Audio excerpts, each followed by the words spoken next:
கவனிங்க, ஏப்ரல் 19ஆம் தேதி தீர்க்க தரிசன பொருளாதார விடுதலை பிரார்த்தனை. ப்ராஃபட், எனக்கு நிறைய கடன் இருக்கு, அந்த கடனெல்லாம் நான் திரும்ப கொடுக்கணும்னு நினைக்கிறேன், ஆனா என்னால முடியல. அதே போல என்னுடைய பிசினஸ் கான்ட்ராக்ட்ஸ் இது எல்லாமே ஃபெயிலியரா இருக்கு. இட்ஸ் ஓகே, தைரியமா இந்த ஜூம் ப்ரோக்ராம்ல கலந்து கொள்ளுங்க. பிகாஸ் இந்த ஜூம் ப்ரோக்ராம் ஆனது முற்றிலும் இலவசம். அநேகர் விடுதலை ஆயிருக்காங்க, அநேகர் தங்களுடைய கடன்களை திரும்ப செலுத்தி இருக்காங்க, அநேகர் தங்களுடைய பணங்களை திரும்ப பெற்றிருக்காங்க. அது மாத்திரம் இல்லாம ப்ராஃபட், நான் சில பேர்கிட்ட பணம் கொடுத்திருக்கேன், ஆனா அந்த பணம் என்னிடத்துல திரும்ப வரல. என்னுடைய ஜுவல்ஸ் கொடுத்திருக்கேன், என்னுடைய ஜுவல்ஸ் திரும்ப வரல. It's okay.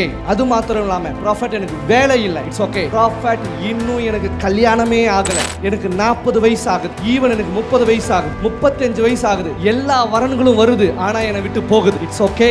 தைரியமா இந்த ஜூம் ப்ரோக்ராம் என்ன செய்யுங்க, அட்டெண்ட் பண்ணுங்க. நான் இங்கிருந்து உங்களுக்காக பிரார்த்தனை செய்ய போறேன். பைபிள் சொல்லுது, கடவுளை நம்புங்க, நிலைப்படுவீர்கள், தீர்க்கதரிசியை நம்புங்கள், சித்தி பெறுவீர்கள். as a prophet நான் உங்களை இன்வைட் பண்றேன், உங்களுடைய நலமா